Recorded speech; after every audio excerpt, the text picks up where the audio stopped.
The launch of the party's local government election manifesto. President Jacob Zuma will give the main address at the event, and ANC members were already camping outside the stadium as of last night. Let's now cross live to our reporter Aldrin Sampier for a quick update on the proceedings at the Nelson Mandela Bay Stadium. Aldrin, a very good morning to you. It must be a hive of activity out at the Nelson Mandela Bay Stadium. Do give us the latest.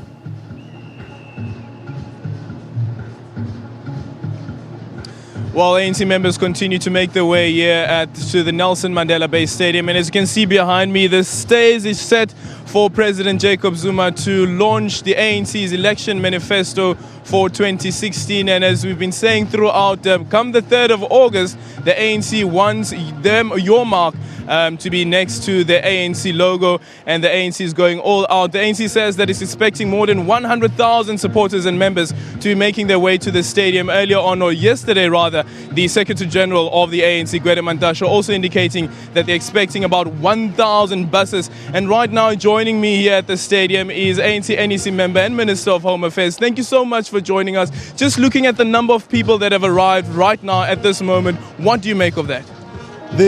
Most of the buses are still on their way, and because of the security measures which have been taken, people are still being screened in order to be able to enter the stadium.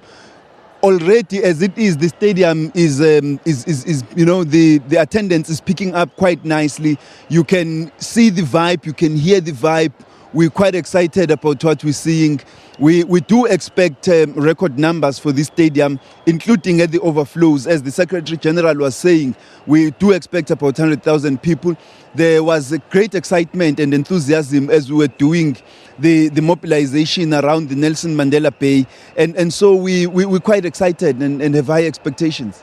Considering that record numbers that you just mentioned earlier on, I spoke to the Premier of this province and I asked him whether that record number would be the ANC flexing its muscle ahead of the elections. The ANC does have to flex its muscle. It's always enjoyed the overwhelming majority of the support of South Africans, and that we have earned in the process of the struggle. People trust the ANC. People know the ANC. It has fought alongside them. They have very great confidence in the future that the ANC promises. Because at the end of the day, what elections in South Africa are about, they are about the ANC outlining its vision for the nation, its plans for the future, and the opposition reacting to the ANC, expressing their abhorrence and hatred for it. And so this is what it always comes down to. When we go around campaigning, you will hear the ANC outlining the plans for the future and the opposition their plans to curtail the ANC. And people will have to make a choice on that basis. What is it that everybody else says they are going to do that's going to change their lives? What is it that everybody has done that has improved their lives? What have we seen in the last 21 years since we've been free? Whatever the challenges notwithstanding, the country has made very significant progress. There are many countries which have long been free that have not yet made the level of progress that we in South Africa have made, led by the African National Congress. And so our track record speaks for itself. But what we are calling our people's attention to today is not only what's been achieved, but what must be achieved. We're laying down long-term plans for the future so that our people continue to focus on the issues that are important to their lives, that improve their lives where they live. And of course, speaking manifesto launch, we speak elections as well. And your department playing quite a huge role in encouraging people to go out and register to vote. And we know that the IEC has said that its offices are still open. People can still make their way to go and register. People must make their way to go and register.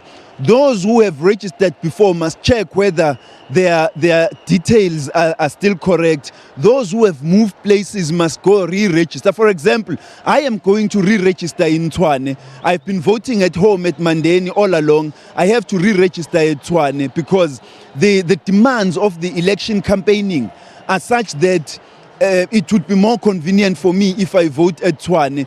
And also because every vote counts. We need to ensure that we defend the ANC's majority at Tshwane. And I'm going to give my vote to Tshwane.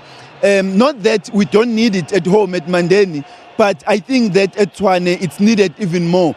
People must make their informed choices about what's going to happen.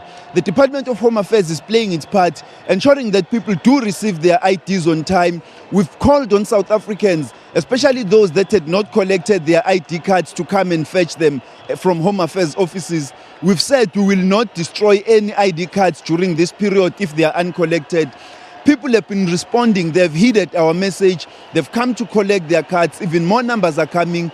We've been talking to municipalities. We've spoken to SALCA to encourage municipalities to bus people to Home Affairs, especially those who don't have transport, to come and collect their cards so that they can be able to do so, to go and register and be able to vote. And we think that people are heeding that message. It's going to be very important. The IEC has a big role to play in the coming elections. South Africans must support this democracy. It was fought for very hard. It was achieved through blood, sweat and tears. And now that we have it, we must not give it away to anybody or anything, especially not to complacency. And speaking about the important role that the IEC will be playing coming into these elections, of course, we know there's the Constitutional Court case, and the ANC has applied to be a friend of the court just to get clarity around the issue of the voters' roll, and whether you and I, whether we don't have a dress, does that mean that we're not eligible to vote? That's the clarity that we seek from the Constitutional Court, because the earlier decision by the Constitutional Court on Tlokwe had said that we must provide, when people are registered, sufficient particularity so that we know that the people who are registered here are the people who actually do live here. And that was not retrospective. The IEC had said, the Constitutional Court had said that must apply from the date it made the proclamation moving forward. But the Electoral Court took a decision which was now retrospective, which meant that the entire voters' roll needs to be reopened so that people can provide sufficient particularity. And we thought that was going to have an effect of leading to the postponement of elections as a result of having to undertake such an enormous undertaking. So we've gone back to the Constitutional Court to seek clarity as to which decision actually stands. And once that is provided, we will then know what steps to take. But people must not panic, because once the decision has been made by the Constitutional Court, we will be able to respond speedily. Meanwhile, several steps are being taken to try and address the issues which have been raised prior to the Constitutional Court and the Electoral Court decisions. And we hope that the decision that will be taken will not disenfranchise anybody, because we certainly cannot disenfranchise South Africans on the basis that they don't have addresses. This is not their problem. It's an historical fact in South Africa, particularly for people living in rural areas where there are no addresses, people living in informal settlements where there are no addresses. You can't say to them you have no right to vote because you don't have a particular address. But we think that a decision can be taken which accommodates the concerns which have been made, to ensure that nobody gets passed from another area to come and vote in an area where they do not reside, in order to bolster the votes of their particular political parties. But at the same time, that notwithstanding, we need to ensure that people are not disenfranchised for any particular reason, especially not because they don't have addresses, because these are issues which are historical, which are not of the making of individuals themselves. Well, thank you, Minister. That is the Minister of Home Affairs and ANC NEC member Malusi speaking there to us about that all-important Constitutional Court case that will be heard next month, where the IEC has applied to the court, the Constitutional Court, seeking clarity around the voters' roll. And we know that the ANC has applied to be a friend of the court. The DA has also made a submission that it will apply to be a friend of the court as they seek clarity around the issue, whether a person where a person does not have an address, whether that means that that person or the voters' roll is invalid. Thank you so much to our report on the scene there at the Nelson Mandela Bay Stadium, Aldrin Sampier, and he was joined by Home Affairs Minister Malusi Gigaba. We will, of course, be crossing live to the actual event because it is expected to last the better part of the day. Let's turn our attention now to another leading story where the